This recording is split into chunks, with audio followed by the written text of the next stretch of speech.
Olá, guerreiro de xadrez! Sejam muito bem-vindos ao canal Xadrez Extremo. Eu sou o mestre nacional Daniel Paiva e no vídeo de hoje trago uma partida entre Magnus Carlsen, número 1 do mundo, contra Anish Giri. A ideia é iniciar aqui uma série de vídeos mostrando como Magnus Carlsen joga, o que está por trás de cada uma de suas jogadas. Essa partida ela foi jogada, como falei, entre Carlsen e Giri em 2019 e na época essa partida chamou bastante atenção de todos. Carlsen inicia então com C4, a abertura inglesa, que tem como ideia marcar o centro com um peão lateral, um peão da coluna C. E Giri segue então com E5, gerando aqui uma situação de uma siciliana de cores invertidas. A variante escolhida por Carlsen e Giri é a dos 4 cavalos, e nesse momento como é que Carlsen segue com o seu desenvolvimento, né? Primeiro desenvolve os cavalos para as casas principais que os cavalos podem ocupar. E aí, para seguir o desenvolvimento, para desenvolver o bispo de F, ele tem duas opções. Ou fazer E3 ou fazer G3. Todas duas são viáveis, porém o número 1 do mundo ele escolhe fazer G3. Porque a opção de E3, apesar de gerar um apoio para fazer o D4 e abrir a diagonal para o bispo, caso esse peão de C4 permaneça nessa casa, o bispo vai ficar com sua ação limitada pelo próprio peão de C. Então os brancos ficariam um pouco dependentes das negras permitirem, por exemplo, um D5 para que esse peão possa sair daqui. Então, Carlsen acaba escolhendo fazer G3. Então, ele escolhe desenvolver seu bispo pelo fianqueto. Giri, nessa siciliana invertida, abre aqui o centro, né? Então, é com uma siciliana aberta de cores invertidas. Carlsen segue, então, com o fianqueto. E aí começa a surgir uma pressão sobre o cavalo de F. E, além disso, tem-se aqui a ideia de fazer um avanço D4, para eliminar o único peão central que as negras têm. E aqui, então, Carlsen está ameaçando fazer cavalo por E5, abrindo esse descoberto. Se, por exemplo, as negras fazem um lance aqui aleatório, como A6, seguiria cavalo por peão, então abre esse ataque descoberto.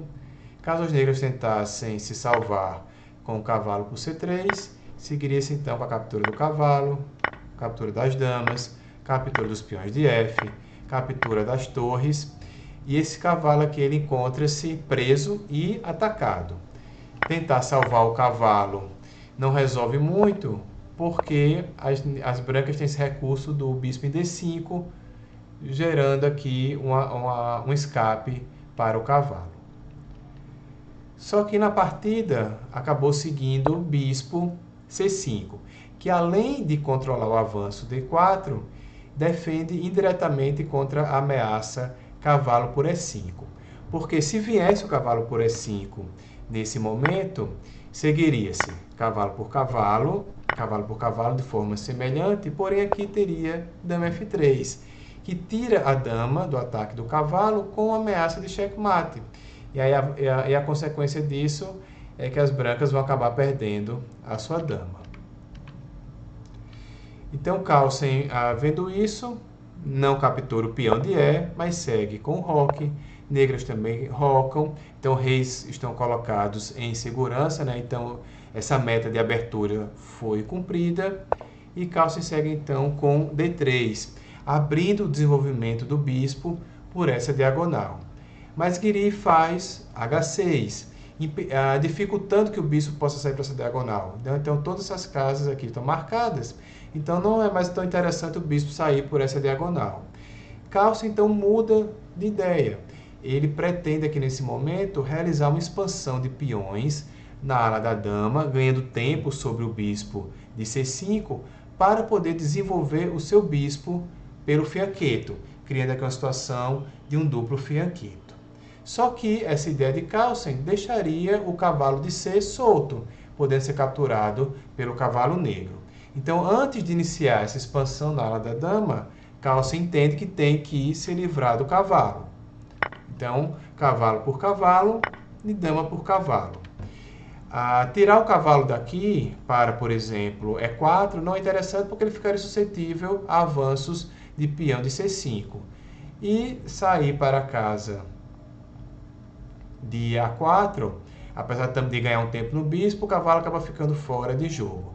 Então Carlsen resolve trocar o cavalo, que permite o desenvolvimento da dama, né? Então as negras recapturam desenvolvendo peça, porém deixando a dama em situação exposta na cara aqui do bispo do fianqueto branco. A Carlsen segue então com a 3, que é o seu plano, e Guiri segue então com a 5, frustrando essas ideias de expansão de Carlsen. Né? Então, a H6 frustrou o desenvolvimento do bispo por aqui, o A5 está dificultando pelo outro lado, então Carlsen segue então de forma mais modesta, desenvolvendo o bispo para D2, mas ele ainda quer trazer o bispo para a grande diagonal, então a ideia dele é trazer o bispo para C3. Guiri segue então com dama em E6, tirando dessa diagonal exposta, não estava suscetível a todo tipo de tática. Só que o bispo de casas negras acaba ficando sem defesa. Então, torre C1, Carlsen aproveita para desenvolver uma peça com ganho de tempo. Isso é uma coisa muito importante. Guiri volta a dama para E7, protegendo o peão e abrindo atividade para o outro bispo. E Carlsen segue aqui então com bispo em C3, começando a pressionar no peão de E5. Então esse peão tem duas defesas e também tem dois ataques. As brancas por enquanto não podem capturar esse peão, porém estão escravizando as peças negras na defesa desse peão. O ideal é que o peão seja protegido por outros peões e não por peças, para que as peças possam estar livres para jogar. Só que nessa posição, o avanço F6 iria enfraquecer demais as casas brancas em torno do rei negro. Então, não é prudente para as negras proteger esse peão com um peão. E aí as negras seguem então com cavalo em D4. Aproveitam para centralizar o seu cavalo, bloqueando o bispo branco. Seguir com a captura desse cavalo não é interessante porque as negras podem recapturar de peão, abrindo ataques sobre o peão de E, que é um peão que teria dificuldade de avançar justamente pela presença do peão a negra em D4. Então, como capturar esse cavalo não é viável e esse cavalo ocupa uma posição desagradável, está centralizado, pressionando a posição branca, Carlsen tem uma ideia. Ele segue então com E3, tocando no cavalo. Bem verdade que deixa esse peão de D sem defesa, então as brancas teriam que ficar atentas a esse peão, porque agora ele não tem mais suporte de nenhum peão branco que possa ajudá-lo. E aí Guiri, para não retroceder o cavalo perdendo tempo, captura o cavalo branco com cheque. E aí Carlsen segue então com dama pelo cavalo, conectando as torres. Então, nesse momento, as brancas concluem o seu desenvolvimento, né? Todas as peças foram desenvolvidas, o rei está arrocado e torres conectadas. Guiri ainda não concluiu o seu desenvolvimento e ele acaba sendo um pouco lento nesse desenvolvimento. A última peça para ser desenvolvida, que é o bispo de C8, por enquanto não pode sair, porque o peão de B acabaria caindo, né? Porque a dama está pressionando nesse peão. Então, a Guiri retrocede o bispo, traz ele para uma casa mais segura e dá suporte no peão de E5. Carlsen traz a dama para a casa de H5, que é uma casa bem mais ativa, colocando mais pressão no jogo negro e liberando o peão de F para poder avançar. Por quê? Porque esse peão de F é mais um ataque que vai chegar aqui ao peão de E5. Né? Então o Carlsen ele quer bombardear esse centro, ele quer tirar esse peão daí, ele quer que as negras fiquem sem nenhum peão no centro. Guiri segue então com o avanço C6, fechando essa diagonal, bloqueando o bispo, e liberando o bispo de C8 da defesa do peão de B7. Então, enfim, esse bispo vai poder ser desenvolvido, o que iria permitir às negras concluir o seu desenvolvimento. Mas Carlsen realiza uma jogada ativa, F4, então ele começa a trazer pressão sobre o centro negro. E isso vai retardando cada vez mais que as negras possam concluir o seu desenvolvimento. Esse peão encontra-se aqui no momento atacado triplamente, pelo peão de F, pelo bispo e pela dama. As negras então seguem com a captura e as brancas podem seguir então com a captura com o peão de E ou a captura com o peão de G. Todas as possibilidades são viáveis. A captura com o peão de E seria a princípio mais natural, porque capturar com o peão de G vai deixar o peão de E solto. Mas aí que vem a genialidade de Carlsen. Ele captura com o peão de G. E essa foi a jogada que chamou a atenção na época. Todos se surpreenderam com essa jogada. Ninguém esperava que Carlsen fosse sacrificar um peão central, um peão de E, e um peão, inclusive, que caindo desestrutura toda a formação de peões da branca. Só que a ideia de Carlsen são ideias de atividade, ideias de agressividade. Ele quer abrir a coluna de G para trazer uma torre para essa coluna e combinar uma forte pressão, um forte ataque sobre o roque negro. Guiri segue então com dama por E, antes que Carlsen possa subir a torre para F, protegendo esse peão e começar a deslocar as peças para a coluna G. Então Guiri já captura esse peão e agora as brancas estão com peões isolados. A estrutura de brancas é uma estrutura a princípio ruim, porém peões isolados deixam linhas abertas e isso é o que Carlsen está utilizando nessa partida. Ele está abrindo linhas para atacar o rei negro. Rei para H1, torre para D8 buscando atividade, então as negras começam a querer um contra-jogo pela coluna D e Carlsen traz a torre de C para E1. Essa torre está batendo nesse peão, ela não está fazendo mais muita coisa aqui. E essa coluna ela é muito mais interessante. Então Carlsen posiciona a torre na coluna E, inclusive ganhando um tempo na dama.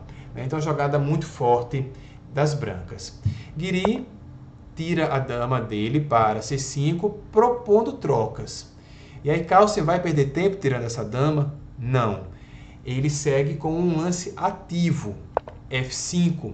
E nesse momento o F5 consolida o problema do bispo de C8. Então esse bispo agora ele está batendo nesse peão, ele não está conseguindo se desenvolver. Além disso, o peão está impedindo aqui a troca de damas e mais para frente esse peão ele pode avançar abrindo o roque negro. Negra segue então com o bispo F8, abrindo aqui a coluna, então a torre está pressionando aqui o peão de D, e Carlsen segue com o bispo em E4, que protege o peão, garantindo uma certa solidez para esse peão, mas também posiciona o seu bispo em uma casa extremamente ativa. Nessa diagonal aqui se abrindo, o rei negro ele vai sofrer bastante. E aí a Guiri vê que está ficando em maus lençóis, as peças brancas estão cada vez mais próximas e resolve fazer esse sacrifício de qualidade. Ele entende que esse bispo branco ele é muito forte, muito perigoso e ele quer se livrar desse bispo, entregando inclusive a torre para isso. Mas Carlsen não vai se desfazer do seu bispo por essa torre, né? Esse bispo realmente ele vale mais do que essa torre. E aí Carlsen segue então com torre em F3. Uma jogada muito interessante e sutil. A ideia de todo esse jogo de Carlsen, de ter aberto essa coluna com a captura aqui do peão de G, é realmente colocar torres nessa coluna. Mas ele não quer, por hora, colocar essa torre. Ele quer manter essa torre na proteção desse importantíssimo peão de F5. Então a ideia dele é ocupar a coluna G com a torre de E1 e não com a torre que estava em F1. Então ele quer manter uma torre na coluna F, protegendo o peão, dando esse suporte, mas também colocar aqui uma torre em G1, que vai se combinar com o bispo de C3. Guiri segue então com B5, iniciando aqui um contra-jogo na ala da dama, mas essa jogada também tem uma sutileza por trás, que é deixar livre a 7ª fila para que a torre possa subir para A7 e conseguir se trasladar para a ala do rei e proteger o rei negro. Carlsen segue então com torre G1, segue com seu plano, então batendo aqui no peão de G7 agora, Guiri traz a torre para A7. E aí a ideia dele é fazer o F6 para que a torre possa proteger esse peão de G, esse peão que vai começar a ser fortemente bombardeado. Só que Carlsen tem uma jogada extraordinária para combater essa ideia do Guiri, que é o bispo em F6. Então ele bloqueia o peão de F com o próprio bispo. Vejam que esse bispo não pode ser capturado porque o peão de G está cravado. E aqui surge uma interessante situação de que forma-se aqui uma barreira de peças desconectando essas 3 colunas do restante do tabuleiro. Então, as peças que ocupam o centro e a ala da dama não estão conseguindo vir em socorro do rei. Então, uma barreira muito forte foi aqui montada.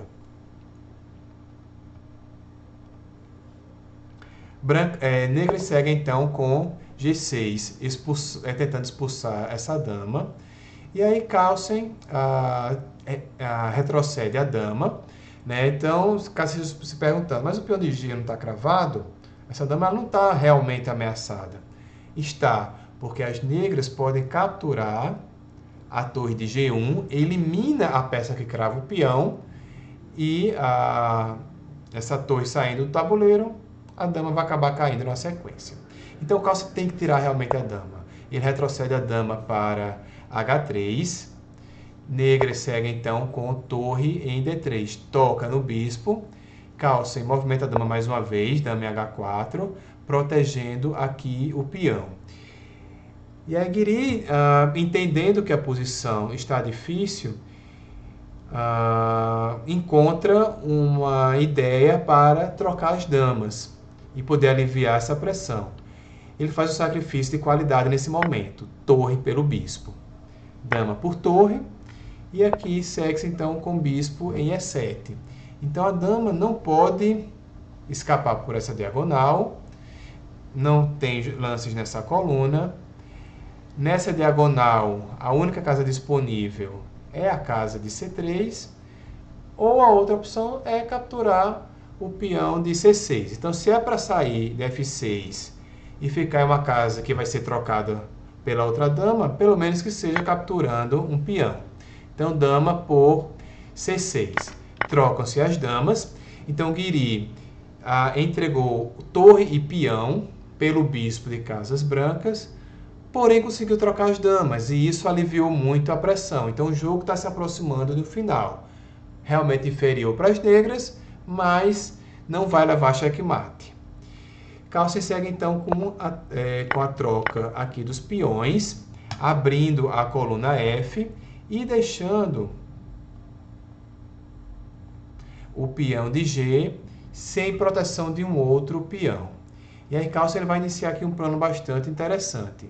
Ele faz D4, que tem 2 ideias. Ideia número 1, avançar o peão passado para fazer a dama. E a ideia número 2, vocês vão ver logo logo. Segue-se então A4, D4,